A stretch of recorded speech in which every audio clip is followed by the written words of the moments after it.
standing here on the Pentecost, and it's been 3 pretty incredible days, 2 days of camp with the Big Fire, Big Dream, the Warringah Aboriginal Corporation Strongmen's Camp. How'd you find it, brother?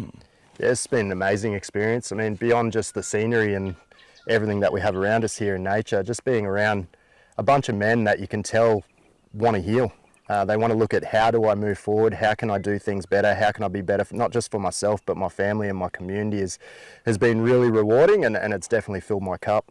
A lot of men share their stories, but they don't share the strategies that they learn, or this is how I've stayed drug-free or violence-free or gambling-free. So we wanted to bring men in to talk to local fellas about, yeah, this was my story and this is my recovery journey, but this is how I've abstained from things.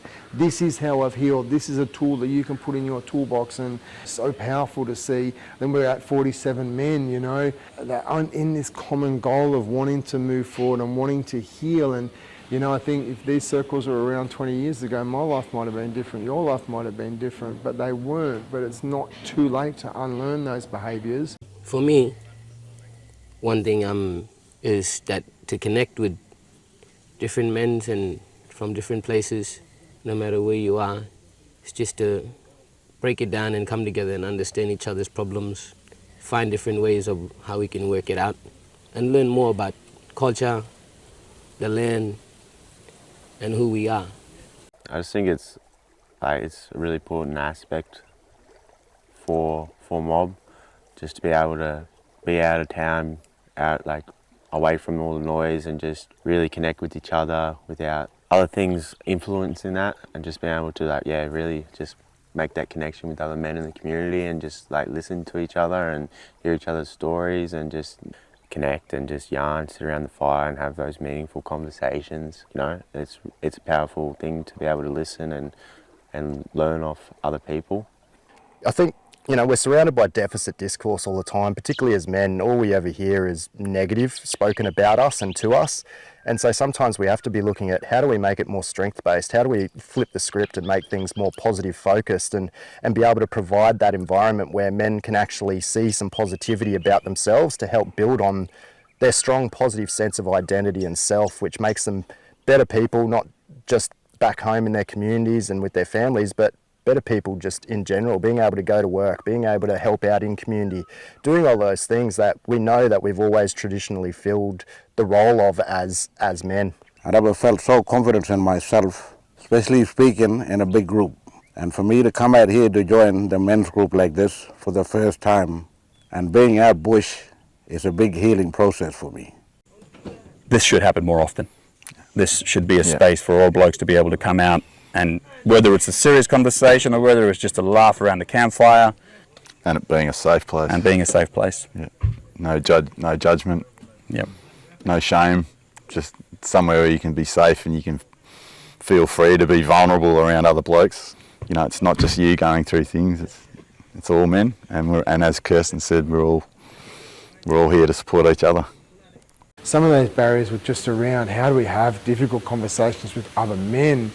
But I found, when I spoke to these men over here, that a lot of them had experienced trauma themselves and weren't quite sure how to navigate that space to heal other men when they weren't quite healed or hadn't started that journey themselves. So, took men into a space for 2 days of, a day around where did you learn behaviours from and patterns of, violence or abuse. And, we spoke for a whole day around who don't you want to be as a man. And I think that's the conversation society has a lot with men. Don't do this, don't be this man, don't replicate these behaviours, but there's not a lot of conversation, Wayne, around who do you want to be as a man. But most of all, it's important for us men to come out, clear our head, and get our mind focused and reset, and learn from others, that we can get knowledge from other boys, that what they've been through,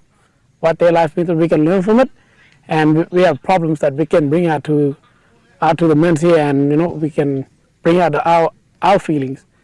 Declutter the mind from the things that no longer serve you. Just us, Mother Earth, Sky Father, some fishing, some stars, some conversations, some really good intentional talking, that was easy to download and understand so they could take it away and practice it. For one thing I learned, is when you motivate yourself, you motivate others.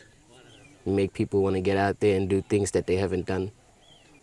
Like them stuff now, it makes you think what we talk about. How important is this around the country, you know, for Aboriginal men to come together and on country do these things? In my opinion, this work has to be done on country. You know, country does half the healing for us. Sometimes I think people believe that we just come out here and we're just camping and we're not actually doing any work, that we're not actually doing any healing. But as I said, country does half of it, but then it also gets people in a state where they can engage, where they feel relaxed, where they feel comfortable, where they can have some difficult conversations about the things that are going on in their lives and the impacts that they may be having on other people. So we get out here, the connection to country, connection to culture, just enables us to then do some work. It doesn't matter you live in town, country will always be there, and if you want to heal, go back to country. I guarantee that everybody who's been on this trip will tell you the same thing. You know, being on country, especially with a lot of men that knows they have problems, is one really good way to clear your mind, and we all working together just to figure out our own ways to our own problems. But knowing that these other fellas have problems and are trying to deal with it too, just as the way I am, that shows that I'm not alone in this fight. Makes me feel a lot better, and now I can go back knowing that I'm not alone. Yeah, we came a bit suffocated, but after all these 2 days project out here, just open up our airways again and just free our mind. It's just touching the tip of the iceberg. Like it's really powerful, and I think the more it happens, and the more, you know, we can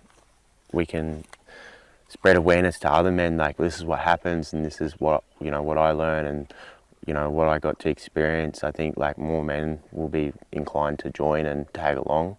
Growth, for me, that's growth. You know, seeing a man talk about anything, doesn't matter what it is, just seeing him talk. And I want to go deep, you know, not how's your work, how's the missus, not surface level. Go deep in that conversation. Let's see where it goes. For me, this is cultural responsiveness in practice. You know, we like to use these fancy terms when we're sitting in town, but this is cultural responsiveness in practice, because it has done exactly that, right? It's allowed us to talk about some psychological paradigms in a way and in an environment and setting that is comfortable for men to actually engage and enables them to actually understand what we're talking about and relate it to themselves and their own journey, their own story.